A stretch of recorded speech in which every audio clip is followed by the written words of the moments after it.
Every empire swears its money is safe. Every government insists its promises will last forever. And every time, history proves them wrong.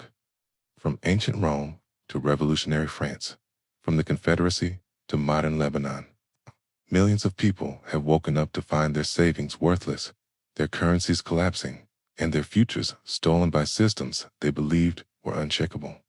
Collapse isn't the exception. Collapse is the pattern. The real question isn't whether financial systems fail. It's how you survive when they do.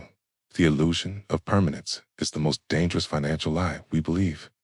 We look at our bank balances, at the national currency in our wallets, and we think these things are solid, unchangeable, reliable. But money is not a foundation. Money is trust, and trust can disappear in a single night. That's why history matters, because every collapse leaves behind clues, warnings about what truly protects wealth and what evaporates the moment fear enters the system. And if you look closely, you'll notice that the people who survived weren't the ones who trusted most.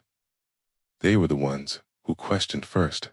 Consider the Byzantine Empire, the eastern half of Rome that survived for 1,000 years after the West crumbled.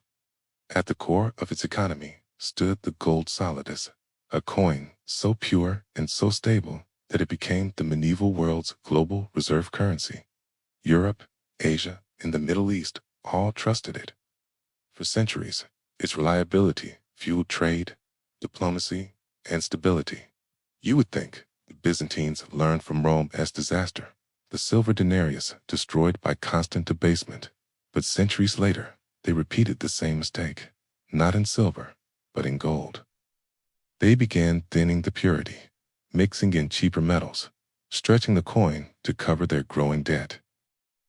For a while, no one noticed. Then the truth cracked open. The coin that held an empire together lost its credibility. And when trust dies, money dies with it. The economy faltered, trade weakened, and the empire paid the price. The only people who protected their wealth were the merchants who hoarded real gold and land, things a government cannot counterfeit. That's the first timeless lesson. Every government, no matter how strong, eventually bows to temptation. When they dilute their money, real value flees to assets they cannot touch.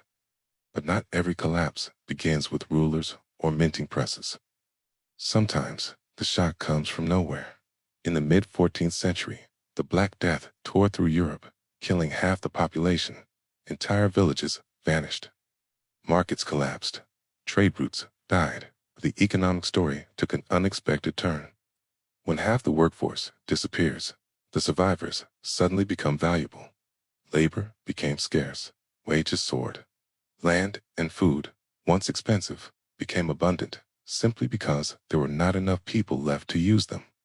Families with silver, goods, or even just the ability to work found themselves with opportunities they never imagined. Abandoned land could be bought for almost nothing. Houses sat empty.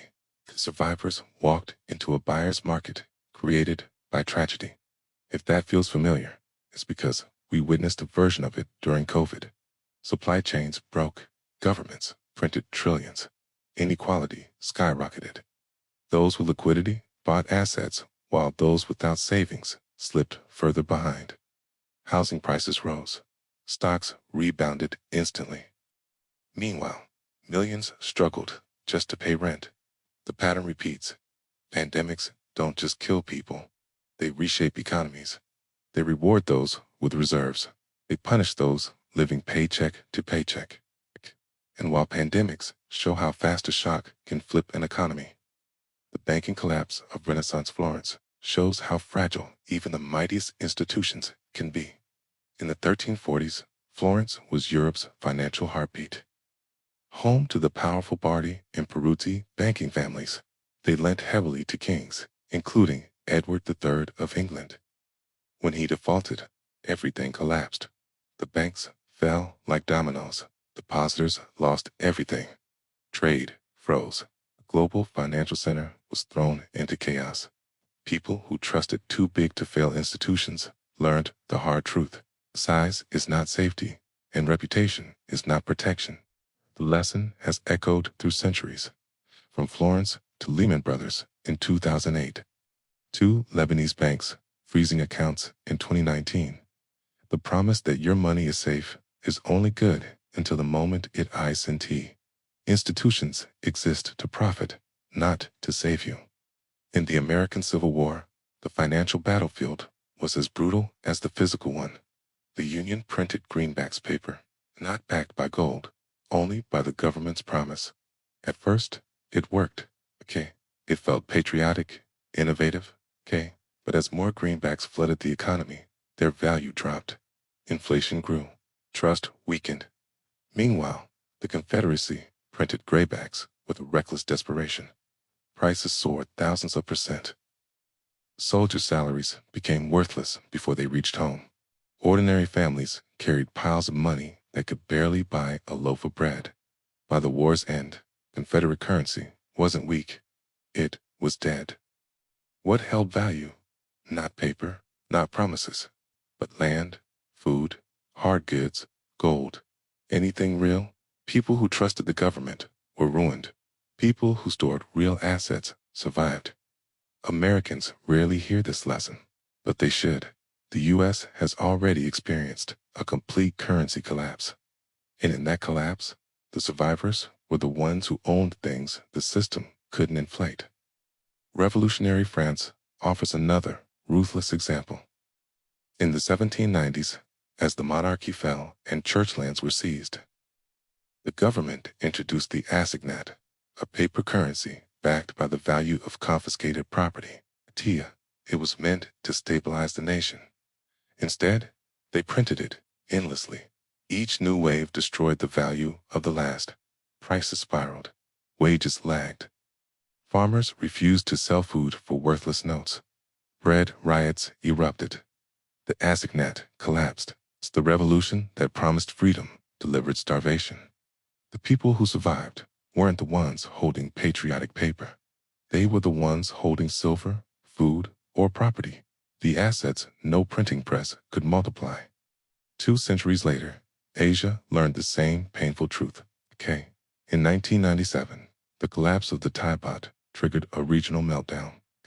Nations that had borrowed heavily in U.S. dollars suddenly found their debts impossible to pay. Currencies crashed. Investors fled. Employment exploded.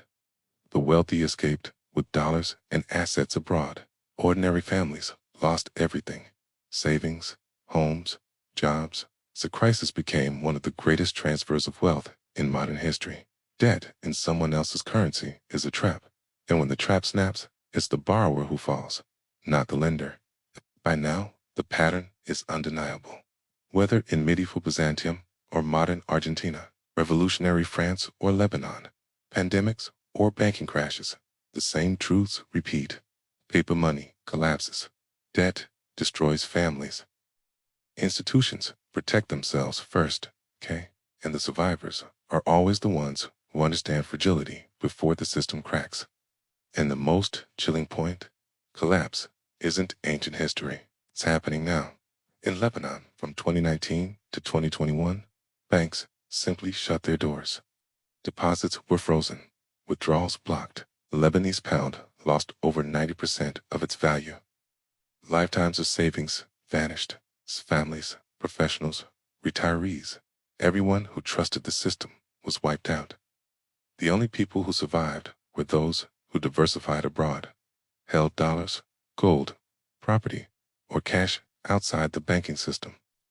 If that feels distant, remember 2008, when Americans watched their homes repossessed while the banks that caused the crisis were rescued. Remember 2020, when trillions were printed to keep the system alive, inflating asset prices while wages stagnated. Remember 2023, when regional U.S. banks collapsed overnight because depositors lost confidence. So how do you protect yourself when everything falls apart? History shows the answer is never just one thing. In Byzantium, it was gold. After the Black Death, it was liquidity.